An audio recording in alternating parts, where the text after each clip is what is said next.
వాసు అన్న మాటలు చూస్తే జాలేస్తుంది. సెకీతో ఒప్పందంపై గొప్పగా చెప్పాల్సిందే. మీరు 2 సార్లు మంత్రిగా పనిచేశారు, 2 సార్లు సంతకాలు చేశారు. ఫార్వర్డ్ చేశాను అని చెప్పడం బాధాకరం. పాలసీ గురించి మాట్లాడితే అదే మాట్లాడతాను. వ్యక్తిత్వ హననం చేసేందుకు మీరు ప్రయత్నిస్తే మేము వాస్తవాలు మాట్లాడతాం. చిత్తూరు జిల్లా నుంచి చెవిరెడ్డి ఒంగోలుకి ఎలా వస్తారు అని వాసు అన్న ప్రశ్నిస్తున్నారు. మీరు కొండేపి నుంచి ఒంగోలుకి ఎలా వచ్చారు? మీ నాయకుడు పాలకొల్లు నుంచి పిఠాపురం ఎలా వెళ్లారు? చంద్రబాబు చంద్రగిరి వదిలి కుప్పంకి ఎందుకు వెళ్లారు? మాగంటి శ్రీనివాసులు నెల్లూరు నుంచి ఒంగోలుకు ఎందుకు వెళ్లారు? ఇవన్నీ ప్రశ్నించండి. ఒంగోలులో మీకంటే నాకే ఎక్కువ ఓట్లేశారు ప్రజలు. ఎంపీ అభ్యర్థిగా ఒంగోలులో 52,000 ఓట్లు అదనంగా వచ్చాయి. ఒంగోలు ప్రజలతో నాకు అనుబంధం ఏర్పడింది. అండగా నిలుస్తాం అని చెవిరెడ్డి భాస్కర్ రెడ్డి అన్నారు. స్టేట్ ట్రాన్స్మిషన్ ఖర్చులతో కలిపి అంటే చంద్రబాబు గారు ముఖ్యమంత్రిగా ఉన్నప్పుడు జరిగినటువంటి ఈపీపీఏ కన్నా 50% తక్కువతో జరిగితే ఇంత గొప్ప ఒప్పందం జరిగింది, చారిత్రకమైన ఒప్పందం జరిగింది, ఇది నేను మంత్రిగా ఉన్నప్పుడు జరిగింది అని గౌరవంగా చెప్పుకోలేని దీనహీన స్థితిలో వాసన్న ఉండడం నిజంగా కూడా ఆయన పరిస్థితి చూస్తే బాధేస్తుంది. ఈరోజు మీరు మంత్రిగా 2 సార్లు సంతకం పెట్టి నేను సంతకం పెట్టలేదంటున్నావు, నేను ఫార్వర్డ్ చేశానంటున్నావు. ఎప్పుడైనా మంత్రి అనే వ్యక్తి తనకు ఫైల్ వస్తే ఆ ఫైల్ మీద తనకు ఇష్టం లేకపోతే ఇష్టం లేదు ఇది కామెంట్ రాయాల, లేదు అంటే ఫార్వర్డ్ చేయడం అంటే అంగీకరించినట్టు లెక్క. తను ఫార్వర్డ్ చేశారు అని అన్నారు. ఇన్ని ప్రిన్సిపల్గా తీసుకున్న వాటిపైన సంతకం చేశారు. ఆ రోజు అప్రూవ్ చేయకుండా మళ్ళా మీరన్న శ్రీకాంత్ గారితోనే కమిటీ వేశారు. కమిటీ రిపోర్ట్ వచ్చిన తర్వాత మళ్ళా సంతకం చేశారు. 2 సార్లు సంతకం చేసి నేను సంతకం చేయలేదు అని అనడం అన్నది ఆ స్థాయిలో 2 సార్లు మంత్రిగా పనిచేసిన వ్యక్తి మాట్లాడితే ఏం మాట్లాడాలి? మంత్రివర్గంలో తీసుకున్న నిర్ణయం కరెక్ట్ నిర్ణయం కాదా? చెప్పండి. ఏ ముఖ్యమంత్రి అని చెప్పండి. అసలు ఏం మాట్లాడుతున్నాడో అర్థంగా ఉండాలి. పాలసీల గురించి మీరు మాట్లాడితే ఖచ్చితంగా మేము కూడా పాలసీల గురించే మాట్లాడతాం.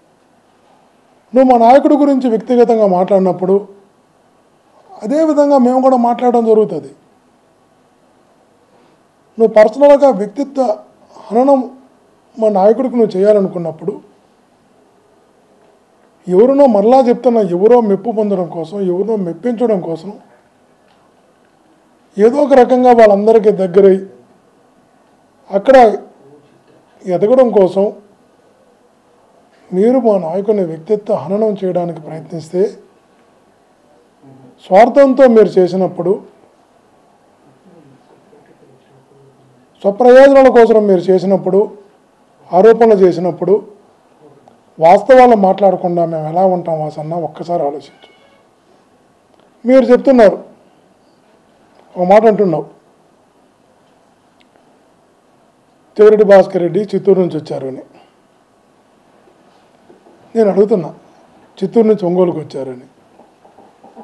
నేను మిమ్మల్ని అడుగుతున్నా వాసన్న, మీరు కొండేపి నుంచి ఒంగోలుకి ఎలా ఎందుకు వచ్చారు అని అడుగుతున్నా. మీ నియోజకవర్గం కొండేపి కదా, ఒంగోలుకు వచ్చి ఎందుకు పోటీ చేశారని అడుగుతున్నా. అదే మీ నాయకుడు పాలకొల్లు నుంచి పిఠాపురం ఎందుకు వెళ్ళాడు అని అడుగుతున్నా. మీ కూటమిలో ఇంకొక ప్రముఖ నాయకుడు చంద్రబాబు నాయుడు గారు చంద్రగిరి నుంచి కుప్పం కిందకి వెళ్ళారు. లోకేష్ గారు చంద్రగిరి నుంచి మంగళగిరికి ఎందుకు వెళ్ళారు. కడప నుంచి సీఎం రమేష్ గారు అనకాపల్లి ఎందుకు వెళ్ళారు. ఈ కృష్ణా జిల్లా నుంచి పురంధరేశ్వరి గారు రాజమండ్రికి ఎందుకు వెళ్ళారు చెప్పండి. అది కూడా అడగండి. ఇంతటికి మీ దోస్తు మాగంటి శ్రీనివాసరెడ్డిది ఒంగోలు జిల్లానా, నెల్లూరు జిల్లా కదా, తను ఎందుకు వచ్చాడు? మీరు వెళ్ళింది నిజం కదా కొండేపి నుంచి ఒంగోలుకి? నేను ఈరోజు చెప్తున్నా,